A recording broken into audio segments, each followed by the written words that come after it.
want to go live. No, We are live.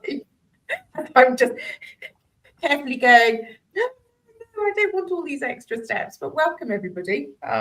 It is almost the end of January. Where has January gone? But we're here in various different weather climates, everything from sleet, rain, and I don't think we've got any sunshine here between the three of us, but anyway, here we are. So I don't know, this is a new venture between the three of us, because actually this is more of a conversation than per se something around fixing anything. It's not about per se productivity, performance, or coping strategies. It's really about noticing what, when pressure quietly, or what pressure quietly does to us over time without us quite often sometimes even noticing and realizing. So as ever, my compadres in the conversation, but yeah, I guess this is it. The aim of this was very much around recognizing that the world is evolving. It needs more spaces of honest conversations where it's, just a human space. And so we're creating a human space where, to use my favorite phrase, Dan might struggle with this one, but to get out of my curly whirly thoughts through my curly whirly hair. No offense, wow. I can loan you some. But I think, I'm good. I embraced that long time ago. No problem for me. Well, I'm having it cut in a couple of days' time. I can send you up. Oh, you're gonna have it done like mine? Follicle racism, Laura. That's a tough start. Was that below the belt? Not at all. I can take it. I guess, I think for me, we've been all, I don't know, going to say dancing around the conversation in various different social media exchanges over the last week or so around this idea that actually we don't know how much pressure we're building for ourselves because we're so in it. And what the challenge is with that is because we're so in it, we don't realise that we've slowly lost a sense of bigger perspective because we're so focused and we're getting stuff done. And so why should we challenge that? So yeah, I mean, Mark, you commented back to, I don't know, one of my posts, I can't remember, but you made the comment, it's like you were so in it, you couldn't see it anymore. How hard you were pushing, and I guess that's probably the lived reality of a lot of people, no? I would say it's the lived reality of an extraordinary amount of people, Laura. Like, we all, to a degree, feel under pressure. Do we feel under more pressure today as in 2026, as opposed to how people felt in 2000, in 1986, in I'm going to say 46, but to avoid World War years, or it was at the end of it. But I just mean, like we all feel under this amount of pressure. Where is it all coming from, this pressure? And I know, and we'll talk to that how we handle the pressure is key. But where is all this pressure coming from right now? Is it the advent of technology that means that we don't have space, so we stay under pressure? Is it the work that we're doing and the demands and requirements of it? Like, I find it very interesting. I've been talking to clients across a range of industries, and like the ones I expect, right? The financial services that I came from, pharmaceutical, heavily demanding, right? Every single person I speak to is under a huge amount of pressure. No one I speak to has got like, oh God, I have a very easy Thursday evening, very little to do, I can take it easy. I've never heard anyone say that to me. I was only talking to a doctor this morning about coaching, and he was talking to me about the intensity of his job for the last 10 years and how he doesn't think he can cope with it any longer, and as a general practitioner. And so who is not under pressure is an interesting starting point. And if every one of us is under pressure, then what's wrong? what's heating everything? What's heating it all up? And that's absolutely right. And is it because we're so focused? Is it just because of increased demands? Is it just because we've become so focused on the immediate task in hand that we've lost that sense of perspective? And without that sense of perspective, that thing that we're focused on, it feels like it's the only thing and nothing else matters. I don't know, Dan, what do you think? I mean, Well, I feel like in the modern world, we've forgotten what life's all about. I mean, all this pressure, right? But what are we here for, essentially? What's it all about? What's human existence about? And I remember one of the very first conversations you and I ever had, Laura, was, we have no time for being anymore in our lives. And we are human beings. We're not human doings. We're not human havings. We're not human thinkings. We're human beings. And I feel like, is that Mark's dog just came in? That's my dog.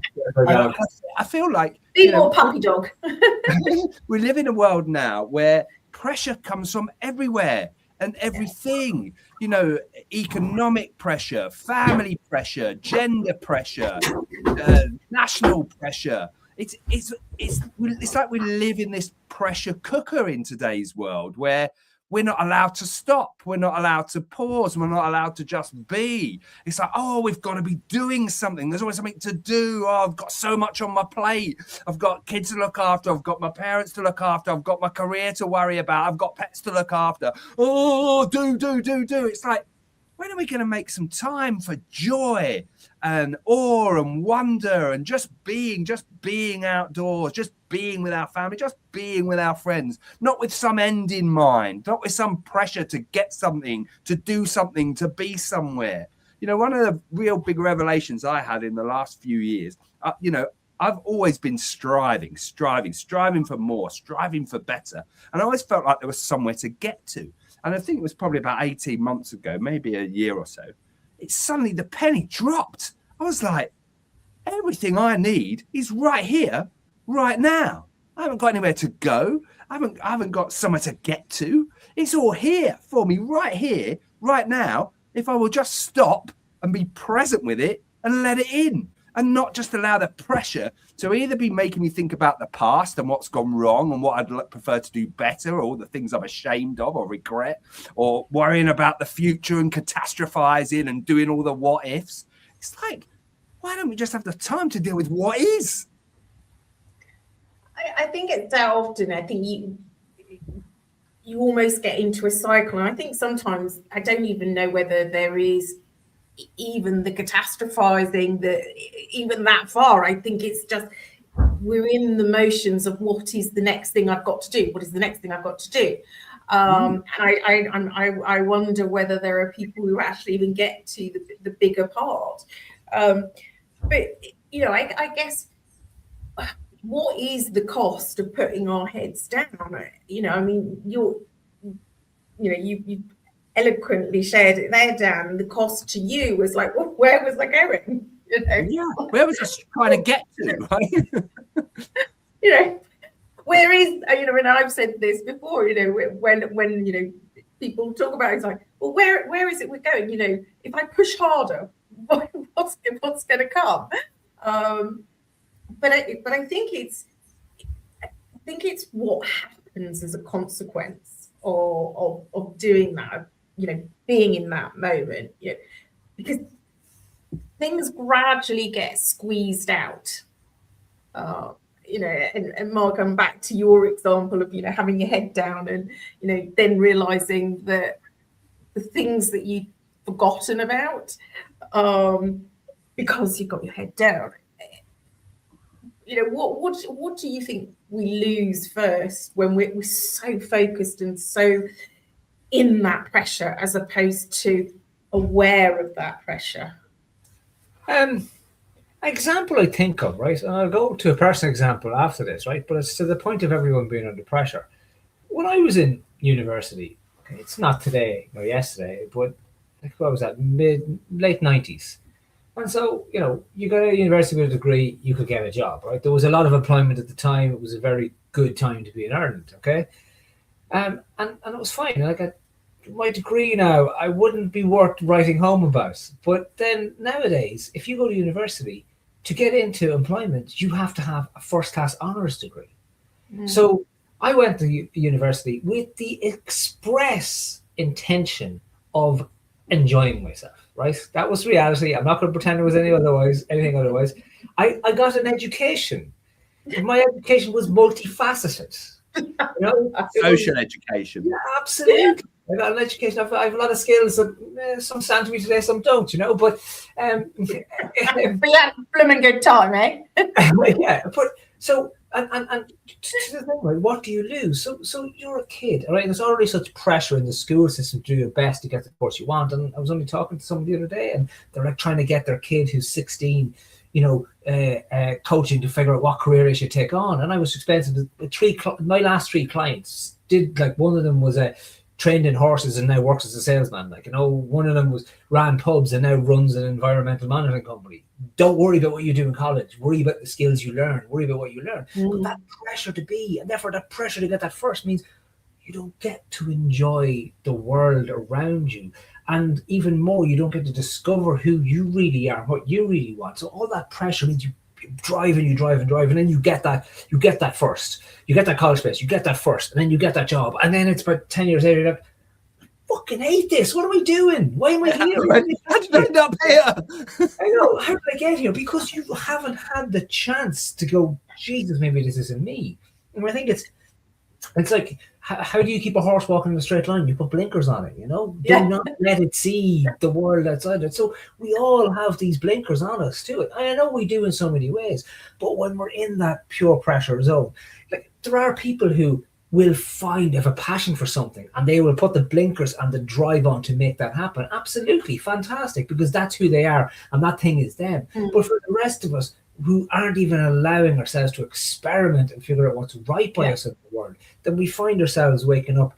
There was a brilliant cartoon I used to have on my desk in work years ago, and it was from the New Yorker, and it was of a guy, and he was waking up and he was in bed and he was putting on his trousers. There was a girl in the bed, and he goes, the way we went out and met one night and, like, we got married and had kids and stuff. I'm sorry, I wasn't serious about any of this. I just didn't realize it just all happened, but I'm going to go off and live my life now. It's like, it always struck me as how you fall into things because you're not paying attention to anything else. And I think what we lose is we lose whatever else is happening in the world, and we lose ourselves within that.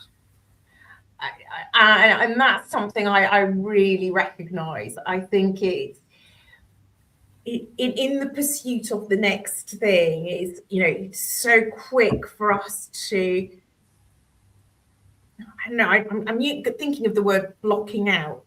But, I don't think it's as obvious as that. I think when we're under pressure and got all these things that we're kind of putting ourselves through, we lose that sense of acknowledging where we're at, what we want, why we're doing it. We just carry on doing it. And then sort of 6 months later go, oh my gosh, why did I do that? But I think your point around, the 16-year-old sort of, what trying to educate what it should be about exploration.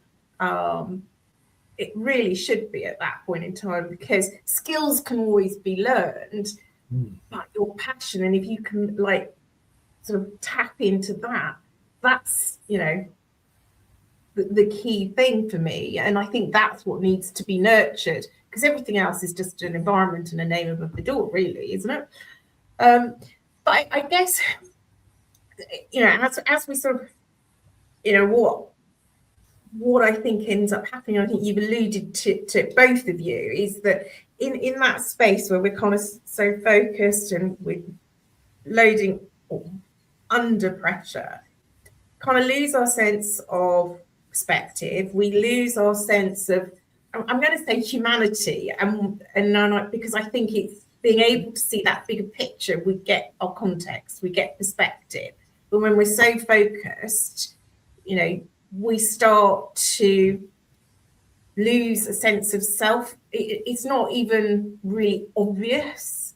And then we suddenly go, oh, how, to your New Yorker cartoon, suddenly how did I end up here? and it can happen. It just erodes and erodes and erodes, and and then you get into a cycle, and you just go, okay, well, how did I end up here?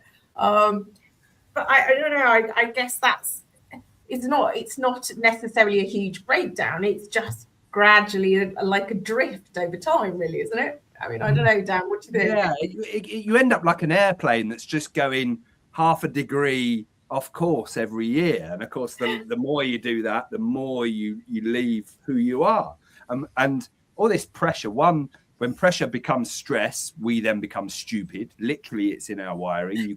You know that the prefrontal cortex goes offline. That's our creative thinking. That's the area of our brain that separates us from apes, right? That's what makes us human. That goes offline. Too many of us spend our days stressed and then coping with stress, and sometimes in very unhealthy ways. And we don't allow ourselves time to feel, right? And it's our feelings that give us the clue. You talked really eloquently about passion, Laura. How do you know when you're passionate about something? By how you feel about it, by what it does to you inside. And the modern world, right? It doesn't want us to sit and contemplate and be inactive for a bit and just think, how do I feel about this? How do I feel about that? What do I feel pulled towards, rather than what am I feeling like I should and I have to and I ought to do because my parents said so and my education said so and society said so. I've got to earn money and I've got to do this and I've got to try and get a house and I've got to get economically active. It's like, whoa, says who? Right? Let's have a bit more time in our lives. We all go through transitions. And Laura, you talk quite a lot about having that anchor, right? Who am I? What do I really care about? And why do I really care about it? And that's something that changes throughout our life, right? The stuff that I really care about and lights me up that I'm passionate about now isn't the same as when I was 30, isn't the same as when I was 20, and isn't the same as when I was 16 and some div in a suit was trying to get me to decide what I was going to do with my future. It changes, it evolves, and we just don't give ourselves that time to grow and evolve and to understand what our values are. Right? This is so important, what our core values are, what really matters to us, because every single choice we make, we are choosing one value over another. And if we're doing that unconsciously, we're living haphazardly. We're living by somebody else's rules. We're living by somebody else's definition of a success. I mean, how many people listening to this and watching this have actually defined what success means to them and how to measure it themselves? Or have they just taken on rules from somebody else, what somebody else says success looks like, right? And a lot of that is about accumulating material things and getting status. And for some people, that is what they want to do. And that is what drives them forward. For most of us, it isn't. That's just what the culture tells us. And there's so many guys I work with, right? They get to kind of midlife. Some of them are selling businesses and moving on. Some of them are, getting to a point in their corporate career where they're thinking, no, this isn't it. But they don't, from the outside, they look successful. They've got everything society said they should get: the house, the car, the family. Some of them have got a swimming pool. They eat at nice restaurants. They go on 3 luxury holidays a year. But they're flipping miserable. They're not happy. They're not fulfilled. They've got no purpose. They've got no meaning in their life because they just haven't got the time to sit and go, what do I really want? What do I really like? What lights me up? What makes me, what am I passionate about, And I think, for me, it's really interesting because, you saying how you recognize how you've evolved. Whereas actually, for me, how I see and I recognize the very essence of who I am actually hasn't changed that much. I look at over. And so let me give you sort of a tangible thing of what I'm trying to say. Things that I will always bridge gaps, connect dots. I will always endeavor to reframe things. That's at the very essence of who I am. And I don't think that's changed from when I was 17, 18 to I'm a few years older than you guys. It's more about how you direct it, Laura, isn't it? No, I don't think the essence of who we are does change, but I think as part of the human experience is evolution and growth, isn't it? So therefore, where the sort of dots that you're joining are different to the ones that 30 years ago. So. Yeah, and I think once we recognise that, it's like actually everything else is just an environment, a name above the door, a frame. But I think one of the things that I guess I find quite interesting is that been listening to something this afternoon, and what they were talking about, and it was very relevant for this work around pressure, that it's not going to let up because the world is becoming more complex, etc., etc. And they talked about that it wasn't, burnout, it wasn't mental health, it was what they were calling mental fitness. And I think you've used a similar word, Mark, in a recent post, a similar type. And the first thing I went to in my head when you'd written it in your post was a phrase I heard about 3 or 4 years ago: mental wealth. And that's not, per se mindset or anything. It is back to what happens to us when we're under sustained pressure. It's a narrowing of judgment, clarity, perspective, but we don't actually even realise that we're losing it, but it's impacting what they were calling their mental fitness as a piece. And I guess I can't remember, Mark, how you phrased it. You've been to a talk or delivered a talk around this, and I thought it was very interesting. Yeah, it was from mental health to mental strength was that's the angle I was taken on it. Yeah, and I use those terms, mental fitness, as well. And that's a lot of it. Like, that idea, not head down and doing this, and I can't have to do this, and it's because we don't know how not to. We haven't learned the skills or the art to not do that, because we believe we're important. We believe this has to happen. We believe if we don't do it, something catastrophic will happen. There is, I drove past a graveyard today, and it's absolutely littered with people who thought they were important, which is quite interesting, because none of us are important. Time passes. Like, I've worked in places where, like, someone decided to leave. We're like, what are we going to do? How are we going to replace this person? And guess what? We replaced the person. Because really, 2 weeks later, you were like, who? Yeah. Like, it didn't matter. I used to joke with anyone when they were on my teams and they'd hand in their notice. I'd say, "You're dead to me now. That's it. You're dead. This is enough." Like, but one of those things is because we think this is the most important thing in the world. Like this is a simple vision, right? And I know I've been there. I've been sitting here working late at night. I'm going to have to get this done. And I've had a small girl go, "Come on, Dad, will you bring me to bed?" Like, yeah. I'll be what you soon. I have to get this done. This is really important. Now, that was really important. That's what was really important. Like, this is not really important. This is something that might matter to a certain amount of people. It might matter to shareholders. It might matter to a client, but it is not really important. Yeah. I think that's a very, very interesting thing that we miss, because we got that head down with that tunnel vision, because we think it's important and we think we have to. We think if we don't do it, no one else is going to do it. But maybe the reason why no one else is going to do it because they know we're going to do it. So here we are doing it for everyone else. Because we haven't realized that we get into that space. And the values piece ties into that importance things. What really matters to you? What is actually important in your day-to-day life? Because when you get into that vision and that tunnel vision of these things, and I have to do and I have to do, what do we not do? We're saying yes to this all the time. So what are we saying no to? Our kids, our family, our health? All these other things are getting a big no. Like, one thing, an image that always strikes me, Laura, is years ago, I was at work and I was like that, head down trying to get something done. And this girl was over talking to me, and she said to me, "God, you can tell you're stressed." I was like, "What the fuck do you mean I'm stressed? I'm not stressed." Like rain's bolting at your head.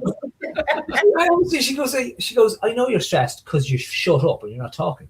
I was like, "Oh, okay." Oh, no lights. And a power cut then, Laura. And for me, that was such an interesting insight into me. I didn't realize that. I didn't realize that when I get really stressed, I shut up. And only recently, there was something going on, and I was just I was thinking through. And my daughter goes to me, "Are you okay, Dad?" My eldest. And then it goes, "I'm crying." She goes, "But you're not talking. You never don't talk." I was like, "Okay, do you know what? Good point. I'm not talking. Why am I not talking? Well, what's going on with me that I'm not talking in that space?" And like, that's, so who am I? So how am I human? Like, where do I lose my humanity under pressure? I shut up and I lock myself in because I think that's what solves the problem, but it doesn't, because I lose myself in doing that, you know. And I think it's interesting how we can't see that. I can see it now, and I can sometimes I still miss it, and people point it out to me and go, "Oh God, you're right. You know, it's there, like, you know." But that's why that's those blind spots. And why is it a blind spot? Because I've got my blinkers on and I can't see. Yeah. And that's it. And when we're in that space, we do end up losing our humanity because we're not connecting with perspective, with reality, with other people who are effectively going to ground us and go, look, you know, we're putting into perspective. You know, it's the whole thing, you know, it's the phrase, what you focus on grows. But, you know, to the point of it grows, but then actually you can't see anything else. But I think, you know, in some of the drive for the pressure for the, you know, getting there, wherever there is, and pushing the other side comes from this piece where people are constantly going, I need answers, I need tools, I need solutions, where we don't give ourselves the grace of what's really missing, which is space, pacing, pause, perspective, so that we can understand the greater position, because we tell ourselves we haven't got time. But I think it's that thing of, you know, I know, Dan, you said, you know, leaders don't all have all the answers, and I agree with that. However, I also would add a nuance into that actually, I think so many leaders don't take the time to see the bigger perspective, to hold the frame, that actually none of that is not necessarily about fixing. I don't need per se somebody to step in and support me. It's finding a space that will hold me to be able to have conversations, to unwirl my curly whirly brain at times. But I believe I do have the answers, and I use that very, very carefully, because I don't mean that I'm going to miraculously be able to say to you, and now we're going to write, you know, this is how the next 10 steps are. More that by being able to, I suppose, share that, I can see more clearly the frame as a leader to be able to hold, in order to be able to support those who I'm working with. So you can get to an answer rather than absolutely. So I do believe I have the answer of the frame. Yeah. But in that moment where, you know, I often call it a conversation for one. There's only so much I can have a conversation one and get a different answer. And at some point, but that's exactly what happens in that, you know, I've got nowhere who's prepared to just listen,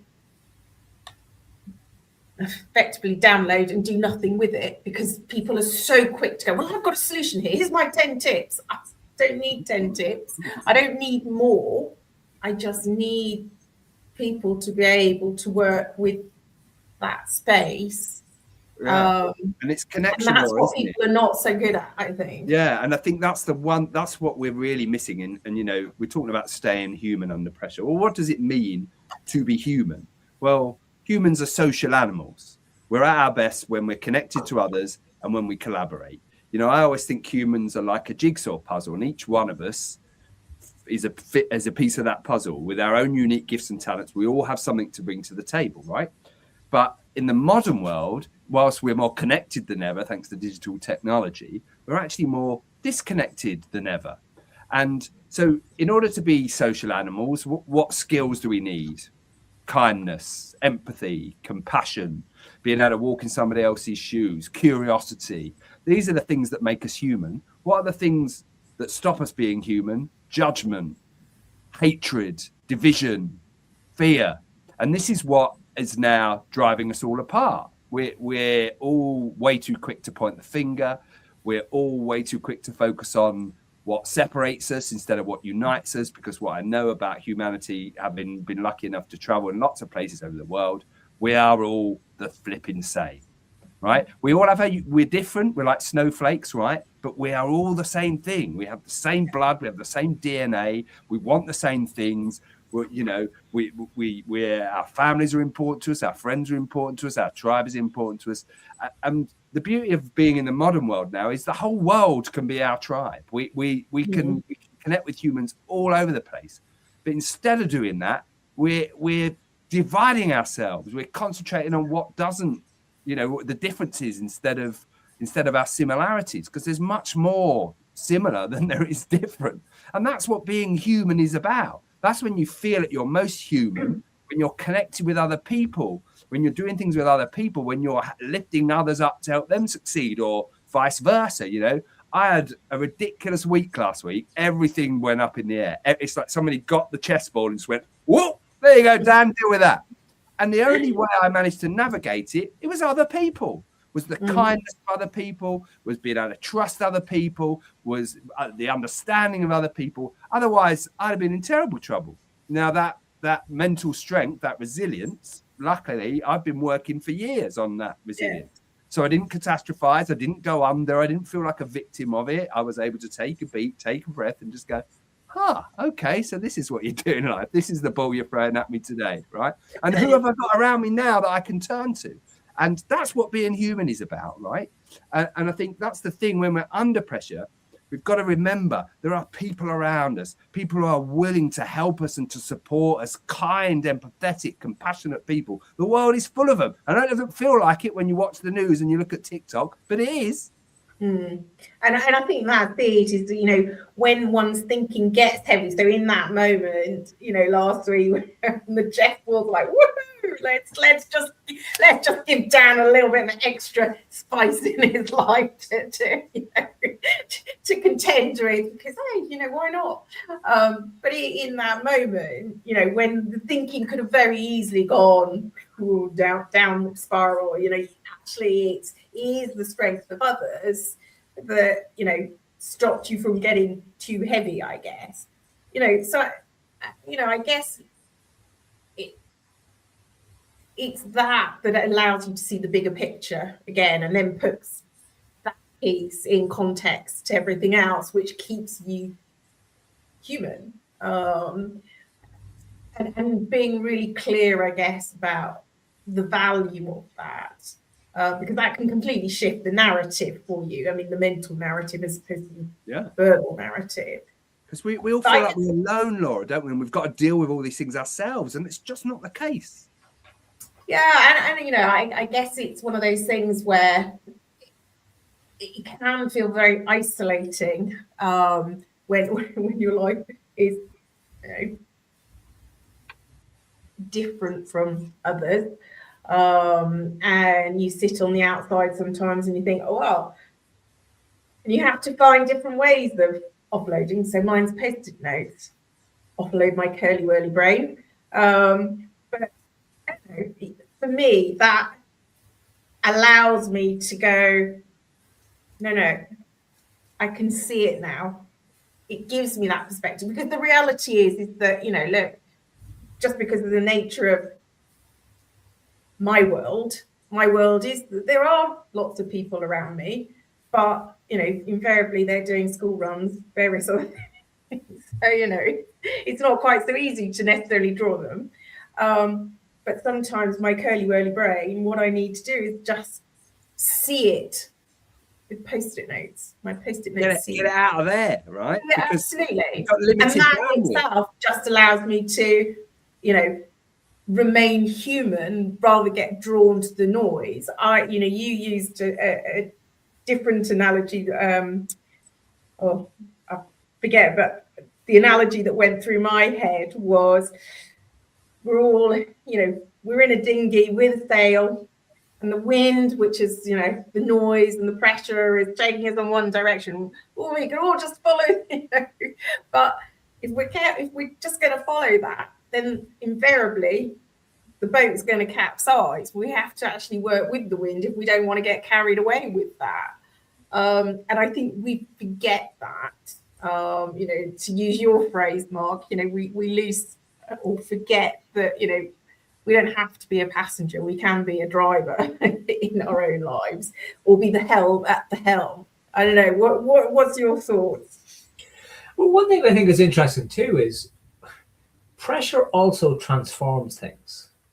So we do need pressure. Like, we do need a certain amount of pressure, because if you've no pressure whatsoever in life, you know, things can be too easy, and then you don't learn and you don't grow without that application of pressure, with that amount of pressure.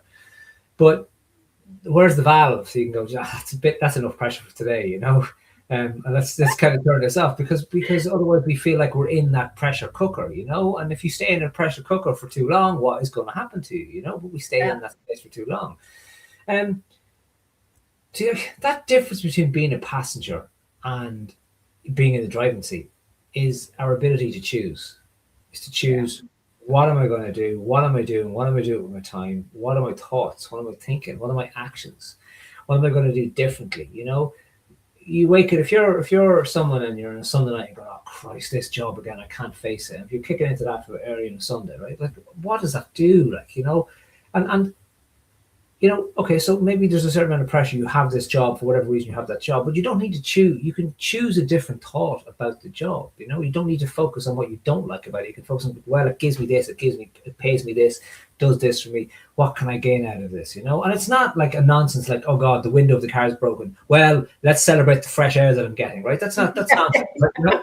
Like, you know, well, you could, but that's not going to help you much. No. Like, so, and it's not like, you know, suddenly switching to become positive psychology for a second. We come from these islands in this part of the world, and we have a natural cynicism that is bred into us from an early age. So we can't just jump to positive psychology. But what I prefer is positive reality. What is the reality of the situation we find ourselves in? What is the truth of this situation? Why, you know, where am I responsible for the situation I find myself in? Because then I can choose, and I can take an action, and I can do something different. And by my action, I can see, well, how does that feel? Does that feel okay? Well, it feels a little bit less pressure. Actually, it feels like more pressure. But I'm in control of that, and I'm taking a measure of that. But we have to choose. By not choosing, we're making a choice, and we're letting it all happen to us, and hence it all comes in on us like this. And I think it's so necessary, because, you know, like I said at the start of it, if you look back through different eras, were people under less pressure? I think they were under less pressure, but I only think they were under less pressure is because there was so much less going on around people, in terms of, you tended to have a job, you tended to go home, you weren't consistently switched on and logged in, you weren't able to go home from work and log into work in the 90s at home, you know, and continue to do your work. You went home, you had your dinner, work was gone. It was out of the way. You had other things going on in your life. So there was a freedom in that, because your choices were small choices. Now it feels like we've a lot of choices to make all the time. And that kind of pressure means we can just abdicate too much. And in that abdication, we've handed over the controls. And I think that's it, you know. So for me, it's like, it's not necessarily, you know, staying human under pressure isn't necessarily about doing less or doing, you know, or being different. It is remaining orientated enough within the space that we are, so that we can choose how we respond next. So we're not drifting, but we are responding rather than reacting into that step. I think that's the critical thing, because I think, you know, you're right, Mark, in the world that it is today, there's always noise. It just depends whether we're going to dance to the noise and get potentially drifted away by the noise, or whether we're actually just going to stay grounded in whatever our next step is. Well, guys, as ever, absolute delight to join you in conversation this evening. I look forward to our next session, which will be a slightly different time, because some of us will be warm and sunny, escaping the rain, the sleet, and everything else. You'll miss sunny climate. You'll miss it or anything, but you know. Thank you as ever for tuning in, everyone, and enjoy. Thank you, guys. Cheers.